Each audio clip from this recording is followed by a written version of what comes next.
तो welcome back to YouTube channel guys, hope you guys are doing good. तो guys आज की video में हम आपको बताने वाले हैं अंडर 3 लाख्स आप कौन कौन सी प्रोजेक्ट कार्स खरीद सकते हैं। जैसे कि हमने भी अपनी अंडर 3 लाख्स के हमने तो अंडर 2 लाख्स लिए। सो हम आपको बताएंगे अंडर 3 लाख्स कौन कौन सी बेस्ट कार्स हैं जो आप खरीद सकते हैं। सो एक चलते हैं शॉर्ट ड्राइव पे और करते हैं बात। सो गाइस आगे हम थोड़ा ड्राइव पे निकल रहे हैं। तो सबसे पहले बात करते हैं कि हम कौन कौन सी कार्स खरीद सकते हैं। तो गाइस हम टोटल 5 या 6 कार्स आपको बताएंगे जो कि बेस्ट रहेंगी कि आपको अगर प्रोजेक्ट कार बनानी है या मतलब ये उन लोगों के लिए है जो सिर्फ अपनी पर्सनल कार है, जो जिन्हें मॉडिफाई करनी है, उन लोगों के लिए कार है जो गाड़ी हम बताएंगे। तो सबसे पहले नंबर पे आपको पता ही है जो हमारे पास भी है, स्कोडा लोरा। ये है हमारी 5 to 6 में आ गई थी। ये वाले जो स्कोडा लोरा है 5 to 6 में आ गई थी और 2014 तक इसका जो स्कोडा ने थी वो कंटिन्यू करी थी कार बेचनी। उसमें कई सारे मॉडल्स भी आए उसके, जैसे डीजल हो गया, फिर पेट्रोल 1.8 TSI आया, फिर 2 लीटर डीजल आया, फिर उसके बाद बीच में VRS लोरा भी आई। सो उसमें कई सारे इंजन आते हैं। सो उन इंजन के हिसाब से प्राइस रेंज आपको फ्लक्चुएट होती मिलेगी। जैसे कि VRS जो है वो आपको सबसे एक्सपेंसिव पड़ेगा, क्योंकि VRS आपको पता ही है इनके जो VRS इंजन होते हैं उनमें पावर बहुत ज़्यादा होती है, तो इसलिए वो आपको सबसे ज़्यादा एक्सपेंसिव पड़ेंगे। बात आती है पेट्रोल की। पेट्रोल में भी इसकी 160 हॉर्स पावर आती है, जिसमें कि आपको अच्छी खासी पावर मिल जाएगी और अच्छे खासे ड्राइवेबिलिटी है। सो और जिसको अगर एक्सट्रीमली मॉडिफाई करनी है तो मेरा सजेशन है कि वो पेट्रोल की तरफ ही जाए, क्योंकि डीजल में इतना आपको आफ्टर मार्केट सपोर्ट नहीं मिल पाएगा और आप इतनी हाई हॉर्स पावर भी जनरेट नहीं कर पाएंगे। वेराज पेट्रोल में आप थोड़ा टर्बो अपग्रेड करके और इंजेक्टर्स, ओवरसाइज इंजेक्टर्स वगैरह करके आप उसको अपग्रेड कर सकते हैं काफ़ी हद तक। तो पेट्रोल इंजन के बाद बात कर लेते हैं अब इसके मेंटेनेंस की। आपको पता ही है जैसे स्कोडा की कार है तो इनका मेंटेनेंस थोड़ा हाई होता है और आप इनको बिल्कुल भी रिलायबल मत मानना कि कार रिलायबल होगी तो आप इसे कहीं पे भी ले जा सकते हैं। बट ऐसा ये इतना भी नहीं है कि कहीं पे भी बंद हो जाएगी। बट ये हाईली रिलायबल कार्स में से नहीं आती है। सो इसलिए लेकिन आपको अगर ड्राइविंग प्लेजर चाहिए और आपको मज़ा चाहिए तो ये कार बढ़िया रहेगी। और मेंटेनेंस की भी बात हो गई है। बाकी प्राइस रेंज मैं आपको बता देता हूँ। प्राइस रेंज जो है इसकी अराउंड लेके चले लगभग 1,20,30 हज़ार से स्टार्ट हो जाती है, जो हमारे वाला मॉडल है ये। और जो अब नए लेटेस्ट मॉडल है 3 से लगभग 3-4 लाख तक मिल जाती है आपको, आराम से मिल जाएगी 3-4 लाख की, बहुत अच्छी कंडीशन में। VRS भी आपको लगभग 3.5 लाख तक की मिल जाएगी। सो ये बात हो गई इसकी। अब नेक्स्ट जो सेकंड नंबर पे कार है, और गाइस एक और बात बताता हूँ कि अगर आप जैसे कोई भी स्कोडा की कार खरीद रहे हो, मान लो जैसे अब लोरा की बात बताता हूँ मैं, तो आपको हमेशा मैनुअल की तरफ प्रेफर करना है, क्योंकि जो इनका DSG गियरबॉक्स है वो बहुत ज़्यादा अनरिलायबल है। मतलब अगर आपके पास वो कार है तो आपको एक ना एक बार वो सड़क पे स्ट्रैंड ज़रूर कर देगी, क्योंकि इतनी हाईली अनरिलायबल है वो कार। मतलब जो कार मैन्युफैक्चरर जो स्कोडा है उन्होंने वो कार अनरिलायबल नहीं बनाई, बट लेकिन जो प्रीवियस ओनर रहा है आपकी कार का, उसने पता नहीं उसका मेंटेनेंस कैसे किया है। अगर उसका मेंटेनेंस अच्छा नहीं हुआ होगा तो डेफिनेटली आपको DSG दिक्कत देने वाला है। और अगर DSG में दिक्कत आ गई तो आप लेके चलो 50 से 60 हज़ार रुपये का खर्चा है आराम से। वेराज अगर मैनुअल में बाई चांस दिक्कत आती भी है तो 20 हज़ार रुपये में पूरा क्लच हो जाता है और गियर बॉक्स में एज सच कोई दिक्कत आती नहीं है उसकी। अब चलते हैं हम अपनी नेक्स्ट कार की तरफ। नेक्स्ट कार हमारी वो भी स्कोडा की तरफ से आने वाली है। नेक्स्ट कार है हमारी स्कोडा ऑक्टाविया। जो स्कोडा ऑक्टाविया थी वो भी स्कोडा ने साथ साथ लोरा के पैरेलल में ही बेची थी, जो कि लॉन्च हुई थी अराउंड 2000 के आसपास लॉन्च हुई थी। और लॉन्च होने के बाद लगभग 2009-10 तक बिकी थी आराम से। उसमें भी VRS मॉडल आते थे। और बात करें प्राइस रेंज की, प्राइस रेंज आपको जो ऑक्टाविया है काफ़ी सस्ती मिल जाएगी, क्योंकि ऑक्टाविया में एज सच फीचर्स नहीं आते। जैसे आपको पता है इसमें फीचर लोडेड कार है लोरा, तो उसमें एज सच कोई फीचर्स नहीं आते हैं, बहुत सिंपल कार है वो। और उसका जो इंजन है वो भी इससे अलग है। जैसे इसका 1.9 TDI इंजन है, उसका 1.9 PD इंजन है, विच मीन्स दैट वो पंप डीजल इंजेक्शन इंजन है। और उसमें जो इंजेक्टर्स होते हैं वो मतलब उसमें जो डीजल इंजेक्शन का तरीका है वो थोड़ा अलग है। और तो उसमें पावर भी आपको 90 हॉर्स पावर मिलती है। मतलब फिर वही बात है, आप जिस चीज़ के लिए जैसा पे कर रहे हैं वही चीज़ मिलेगी आपको, क्योंकि कार जैसे कि वो पुरानी है तो इसलिए उसमें इंजन भी थोड़े वैसे ही मिलते हैं। पेट्रोल इंजन भी आता है उसमें, और जैसा आपकी प्रेफरेंस हो वो ले सकते हैं। और मैनुअल हमारी तरफ से हमेशा ये रहेगा कि मैनुअल बेटर है स्कोडा का एज़ कम्पेयर टू ऑटोमेटिक।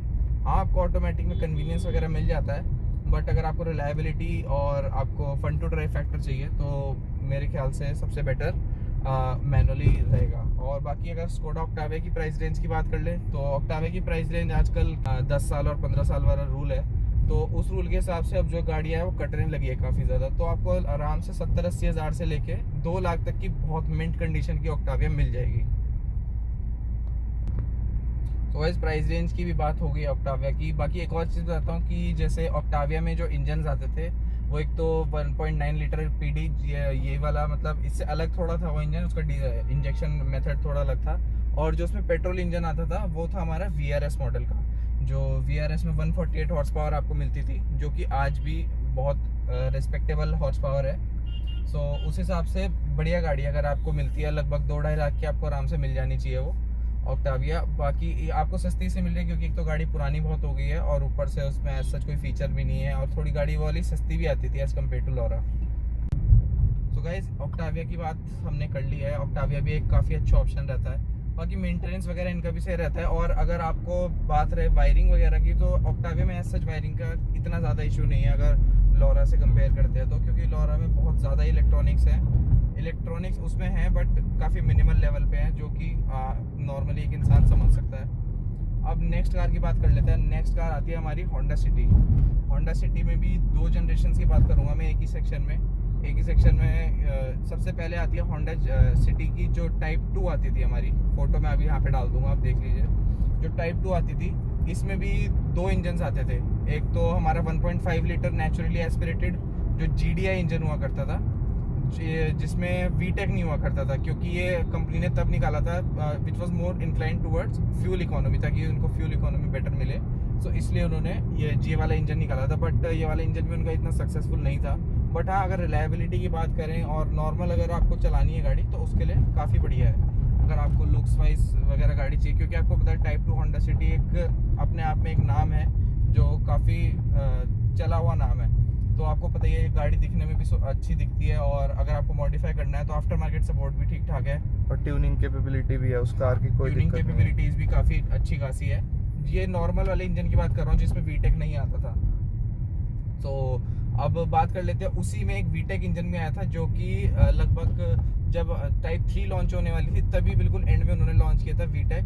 और जो इंजन बहुत बढ़िया है, अराउंड 110 हॉर्स पावर के आसपास वो जनरेट करता है, जो बहुत बढ़िया इंजन है। और ऊपर से आपको कार की लुक्स भी बहुत बढ़िया मिलती है इसमें। और बात करते हैं रिलायबिलिटी की, आपको पता ही है होंडा सिटी की रिलायबिलिटी पे तो कोई उसमें हमें बात करने की ज़रूरत ही नहीं है, क्योंकि ये कार सबसे ज़्यादा रिलायबल कार्स मानी जाती है। बात रही मेंटेनेंस की, मेंटेनेंस एक तरीके से आप ये लगा लीजिए कुछ भी नहीं है मेंटेनेंस इनका। अगर आप कोई नॉर्मल पेट्रोल मारुति के बराबर मान सकते हैं इस कार का मेंटेनेंस, इतना सस्ता मेंटेनेंस है इस कार का। ठीक है, बात हो गई होंडा सिटी टाइप 2 की। टाइप 2 में आप कोई इसमें पेट्रोल इंजन आते थे, 2 इंजन आते थे जिनके बारे में मैंने आपको बता दिया है। ऑटोमेटिक में भी आती थी, ऑटोमेटिक में भी आती थी। और ऑटोमेटिक में आने के बाद इनकी फ्यूल, लेकिन हाँ इनकी फ्यूल इकोनॉमी अगर बात करें, फ्यूल इकोनॉमी इतनी बढ़िया नहीं है। वही आपको 8 to 10 तक का माइलेज मिलेगा इसमें। वैसे आप अगर बात करें कोई सी भी पेट्रोल कार तो उसमें आपको ज़्यादा माइलेज मिलेगा ही नहीं। 8 to 10 हद से 12 का माइलेज सिटी में निकाल देगी, और हाईवे पर भी 15-16 का एवरेज, इससे ऊपर तो मिलेगा ही नहीं। अब बात कर लेते हैं इसकी प्राइसिंग की। प्राइसिंग आपको ये वाली कार आराम से 2 लाख के अंदर मिल जाएगी, बहुत आराम से। अगर आपको लेटेस्ट मॉडल आपको VTEC भी चाहिए और जो लेटेस्ट मॉडल होगा वो भी आपको 2 लाख के अंदर मिल जाएगी आराम से, क्योंकि जैसे ये कार काफ़ी पुरानी हो चुकी है। सो अब इसका टाइम भी आउट हो चुका है, तो इसलिए अब जो लोग बेच रहे हैं सस्ते में ही बेच रहे हैं। तो बात कर लेते हैं टाइप 3 होंडा सिटी की, जिसकी फ़ोटो यहाँ पे डाल रहे हैं हम। बाकी ये होंडा सिटी अगर मेरे ओपिनियन में देखा जाए तो बेस्ट कार रहेगी, क्योंकि ये होंडा सिटी की बेस्ट शेप रही है अभी तक की। इससे बेस्ट शेप अभी तक नहीं आई है। बेटर भी ड्राइवेबिलिटी या इसकी लुक्स की बात करें या कुछ भी हो, हैंडलिंग हो, कुछ भी हो, सबसे बेस्ट होंडा सिटी अभी तक की। हमने नई होंडा सिटी भी चलाई है और पुरानी भी चलाई है, लेकिन जो मज़ा इस होंडा सिटी में है वो किसी में नहीं है। हाँ, थोड़ा सस्पेंशन वगैरह स्टिफ है इसका, लेकिन आपको सबसे ज़्यादा मज़ा इसी को चलाने में आएगा, क्योंकि इसकी हैंडलिंग वगैरह और जो एक्सेलरेशन है, क्योंकि 118 हॉर्स पावर के आसपास से जनरेट करती है, तो बहुत बढ़िया आपको ड्राइवेबिलिटी मिलेगी इसमें। और ट्यूनिंग कैपेबिलिटीज़ तो एंडलेस है इस कार के लिए। आप अगर आपके पास पैसा है तो आप चाहे टर्बो चार्ज कराएं, कुछ भी कराएं, बहुत कुछ करा सकते हैं आप इस कार में। सो ये कार हमारे हिसाब से, अगर आपको मेंटेनेंस फ्री कार चाहिए, कुछ भी चाहिए, सो बेस्ट कार रहेगी किसी के लिए भी। और अगर आपको फैमिली कार भी चाहिए, फॉर एग्जांपल आपको सेकेंड हैंड कार परचेज करना चाहते हैं और आपको फैमिली कार चाहिए कि आपको रिलायबल कार भी चाहिए, सो ये सबसे बेस्ट कार रहेगी हमारे ओपिनियन में। और इसकी प्राइस रेंज की बात करें तो प्राइस रेंज वही इसकी 2 से 2.5 लाख, हद से हद 3 लाख, इससे ऊपर नहीं जानी चाहिए। और अगर कोई आपको इससे महंगी दे रहा है तो मतलब आपको पागल बना रहा है, ठीक है। बस इस कार के लिए इतनी बात करते हैं, अब चलते हैं दूसरी कार पे। सो गाइज, अब जो हमारी 4th नंबर पे जो कार आने वाली है वो भी होंडा की ही तरफ से है, और जिसको आप हर बंदा जानता होगा जो कार्स को फॉलो करता है, जिसका नाम है सिविक। होंडा सिविक जो पेट्रोल इंजन के साथ ही आया करती थी, आपको पता है बहुत फेमस शेप है इस कार की, मतलब लुक्स में भी बहुत बढ़िया गाड़ी है। और बात करें अगर इसकी पावर की, power figures, petrol engine naturally aspirated Vtech आता है इसमें, और 1.8 लीटर का पेट्रोल इंजन है जो कि जनरेट करता है 140 हॉर्स पावर। सो बढ़िया है, अच्छा है। और अगर आप चाहे तो इसमें ऑटोमेटिक भी ले सकते हैं, बट ऑटोमेटिक इसका CVT है, तो अगर आपको फन टू ड्राइव फैक्टर चाहिए तो CVT तो बिल्कुल मत लेना, आप मैनुअल की तरफ ही जाएं तो ज़्यादा बेटर रहेगा। बाकी हाँ, इस कार का माइलेज बिल्कुल भी नहीं है। अगर आप माइलेज ढूंढ रहे हो तो ये सबसे लोएस्ट माइलेज देने वाली कार रहेगी। शहर में आपको 6-7 से ऊपर माइलेज देगी ही नहीं, आप चाहे कैसे भी चला लीजिए, ठीक है। और बात कर लेते हैं मेंटेनेंस की। हाँ, इसका मेंटेनेंस थोड़ा हाई है, भले ही होंडा की कार है, बट आपको पता है इंटरनेशनल मार्केट में काफ़ी बिकती है, और ये बाहर के हिसाब से गाड़ी बनाई गई थी, यहाँ पे बस ऐसे ही लॉन्च की थी।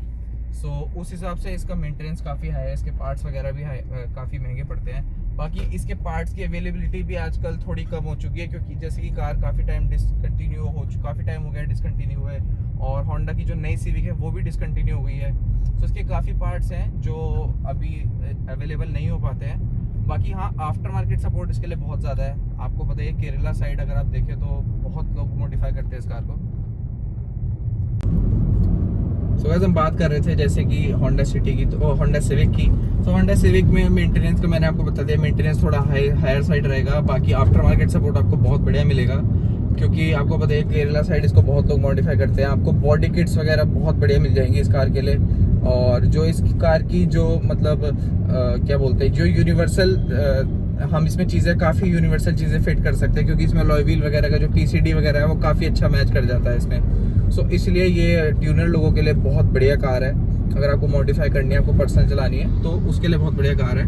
और ये ट्यूनिंग के बाद भी गाड़ी हमारी बहुत ज़्यादा रिलायबल रहती है। जैसे स्कोडा को अगर तुम ट्यून कर दे तो वो वैसे भी रिलायबल नहीं है, अगर तो कंपेयर करें हम इससे, ये ट्यूनिंग के बाद भी रिलायबल रहती है। तो आपको रिलायबल कार लेनी है तो आप होंडा की तरफ जा सकते हैं। हाँ, लेकिन अगर आप ड्राइवेबिलिटी को कंपेयर करेंगे, थोड़ी ड्राइवेबिलिटी स्कोडा से इसकी थोड़ी सी वीक है। हाँ, इतनी भी वीक नहीं, अपने सेगमेंट में बहुत बढ़िया है, लेकिन स्कोडा से थोड़ी सी वीक है। बट कोई नॉर्मल बंदा, नॉर्मल क्या कोई भी बंदा चलाएगा वो बहुत इंजॉय करेगा उस कार को चलाने में। सो गाइस, इस कार की बात भी हो गई है। इसका एक बार आपको प्राइस बता देता हूँ। जो इस कार का प्राइस हमारा रहता है वो 1.5 लाख से लेके 3 लाख के बीच वेरी करता है। आपको महंगी भी मिलेगी, बट महंगी लेके कोई फ़ायदा नहीं है, क्योंकि अगर आप मॉडिफाई ही करनी है आपको, तो आप थोड़ी सस्ती लेके उसमें पैसा लगाएं, क्योंकि मेरे को लगता नहीं है कोई वर्थ है इतनी ज़्यादा महंगी गाड़ी लेके, ज़्यादा लेटेस्ट मॉडल लेके। तो 3 लाख में आपको आराम से सिविक मिल जाएगी। तो गाइस, अपनी नेक्स्ट कार की बात करते हैं। वो है अपनी शेवरले क्रूज, जो कि अब डिसकंटिन्यू हो चुकी है। मतलब वो कंपनी भी इंडिया से जा चुकी है, तो गाड़ी भी नहीं है अब। और अगर जो इसकी पावर फिगर की बात करते हैं तो आते हैं 2.0 लीटर का इंजन आता है इसमें, जो प्रोड्यूस करता है 160 bhp। और इस कार को जो मेनली लोग लेते हैं वो डीजल की वजह से लेते हैं, क्योंकि ये डीजल रॉकेट मानी जाती है। अपने सेगमेंट की बेस्ट कार है डीजल में। जैसे अगर तुम इसको कंपेयर करें, लॉरा और ऑक्टाविया इसका कंपैरिजन था, और हमारा कंपैरिजन सिविक भी इसका कंपैरिजन था, लेकिन ये मेनली डीजल के लिए थी और बेस्ट कार थी डीजल में। और इसकी मेंटेनेंस कॉस्ट की बात करें हम, तो इसकी मेंटेनेंस कॉस्ट बहुत ज़्यादा हाई थी, और अभी भी है, क्योंकि आफ्टर मार्केट सपोर्ट थोड़ा कम हो चुका है। जैसे कंपनी जा चुकी है तो पार्ट्स नहीं मिलते, पार्ट्स की अवेलेबिलिटी बहुत कम रहती है, तो इस वजह से पार्ट्स बहुत एक्सपेंसिव पड़ते हैं हमें। और बाकी गाइज, ये कार हमने इसीलिए ऐड करी है क्योंकि ये थोड़ी फन टू ड्राइव कार है, थोड़ी क्या काफ़ी फन टू ड्राइव कार है। अगर आप डीजल हेड है, आपको पता है कि हाँ डीजल गाड़ी चलाने में क्या मज़ा है। सो आपको मैं दावे के साथ कह सकता हूँ कि ये आपको डीजल गाड़ी में सबसे ज़्यादा मज़ा देने वाली कार है। अगर आप भले ही चाहे स्कोडा से कंपेयर कर लें, चाहे किससे भी कंपेयर कर लें, डीजल में बहुत मज़ा आने वाला है आपको क्रूज चलाने में, क्योंकि पावर इतनी ज़्यादा है। हाँ, थोड़ा टर्बो लैग है, बट टर्बो लैग होने के बावजूद जब टॉर्क रश आता है उसमें, सो वो बहुत अनबिलीवेबल है।